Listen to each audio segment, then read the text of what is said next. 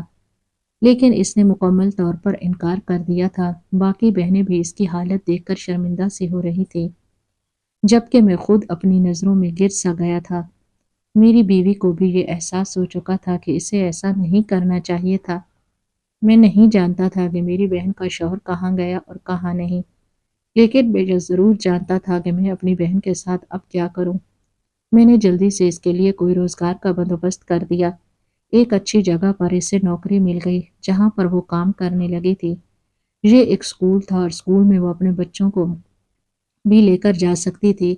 اس کی تنخواہ بھی معقول تھی۔ اس کے گھر کا خرچہ چلنے لگا اور اس کے ساتھ ساتھ اسکول والوں سے کہہ دیا کہ میں نے اس کی تنخواہ اس لیے بڑھوا دی تھی کیونکہ میں اسے خود ہی کچھ خرچہ اس کی تنخواہ میں ملوا کر دے دیا کرتا تھا، کیونکہ میں جانتا تھا کہ اگر اسے یہ پتہ چل گیا کہ تنخواہ اس کی اتنی زیادہ نہیں بلکہ تنخواہ کا آدھا حصہ میں دیتا ہوں تو وہ کبھی قبول نہیں کرے گی۔ وہ مجھ پر بوجھ نہیں بننا چاہتی تھی۔ اسے دیکھ دیکھ کر مجھے اپنے آپ سے شرمندگی ہو رہی تھی کہ وہ کیسی خوددار تھی، اسے میرا کتنا خیال تھا۔ وہ کہتی تھی، بھائی، آپ کی بھی فیملی ہے، آپ کے گھر کے 100 اخراجات ہیں، ایسے میں آپ پر بوجھ نہیں بن سکتی۔ میں پڑھی لکھی ہوں، آپ نے مجھے اسی لیے پڑھایا تھا تاکہ میں اپنے برے وقت میں خود ہی کچھ کر سکوں۔ اگر مجھے اس وقت نوکری نہ ملی تو کبھی مل جائے گی۔ میں نے اس کی نوکری کا انتظام کر دیا اور اس کے رہنے کا بھی انتظام کر دیا۔ وہ خوش تھی، اب مطمئن ہو چکی تھی۔ اس کے بچے اب بھوکے پیٹ نہیں سوتے تھے۔ اس سے بڑھ کر مجھے اور کیا چاہیے تھا؟ میں پرسکون ہو چکا تھا اور اب ہمیشہ میں اپنی تینوں بہنوں کا باری باری خیال رکھتا ہوں۔ دوبارہ دبئی جانے سے میں نے احتیاط برتی اور پھر یہیں پر ہی میں نے کام ڈھونڈنا شروع کر دیا۔ جو پیسے کما کر لایا تھا اس سے میں نے اپنا کاروبار سیٹ کیا اور پھر یہیں پر رہنے لگا، کیونکہ میں اب اپنی بیوی پر مزید بھروسہ نہیں کرنا چاہتا تھا، کیونکہ میں جانتا تھا کہ ایک بار وہ میری بہنوں کے ساتھ ایسا کر سکتی ہے تو میری دوسری بہنوں کے ساتھ بھی کر سکتی ہے۔ میں نہیں چاہتا تھا کہ جو حال میری ایک بہن کا ہوا اور بہنوں کا بھی ایسا ہو۔ باقی دونوں تو پھر بھی بہت اچھے گھرانوں میں تھیں۔ چھوٹی کو بھی میں نے دیکھ بھال کر اچھے گھرانے میں ہی دیا تھا، لیکن نصیب کی بات ہوتی ہے۔ میرا خوف بس بیٹیوں کے نصیب کی طرف ہی جاتا ہے، چاہے بیٹیوں کو ہم کتنے ہی جہیز اور کتنے ہی مال و متاع کے ساتھ رخصت کیوں نہ کر لیں، اگر اس کا نصیب اچھا نہیں ہوگا تو اس کی زندگی پرسکون کبھی نہیں گزرے گی۔ بس خدا تعالیٰ ہر بیٹی کے نصیب اچھے کرے۔ جس کا نصیب اچھا ہوگا تو وہ چھوٹی سی جھونپڑی میں بھی راج کرے گی، اور جس کا نصیب اچھا نہ ہو وہ محلوں میں بھی رلتی ہے۔ مجھے اپنی چاند سی بہن کا بہت دکھ تھا، لیکن اب کیا ہو سکتا تھا؟ اب میں مزید اپنے آپ کو دبئی میں ذلیل نہیں کرنا چاہتا تھا، نہ ہی میں یہاں پر اپنی بہنوں کو ذلیل کرنا چاہتا ہوں۔ بس میں نے پاکستان کو ہی اپنا مسکن بنا لیا اور آپ سب لوگوں سے بھی یہی درخواست کرتا ہوں کہ خدارہ پردیس میں رہتے ہوئے بھی اپنی بہنوں کا خیال رکھا کیجیے۔ یہی بہنیں ہی تو ہوتی ہیں جن کی دعاؤں سے ہی اللہ تعالیٰ ہمیں نوازتا ہے، اور بے شک بہن کی دعا انسان کو عرش تک پہنچا دیتی ہے۔ خدارہ اپنی بہنوں کا خیال رکھیں، یہ تو معصوم ہوتی ہیں، یہ ہر مشکل برداشت کر لیتی ہیں، لیکن بھائیوں پر آنچ نہیں آنے دیتی۔ بس اپنی بہنوں کا خیال کیجیے اور انہیں ہمیشہ سپورٹ کرتے رہیے تاکہ وہ خوش رہیں، آباد رہیں۔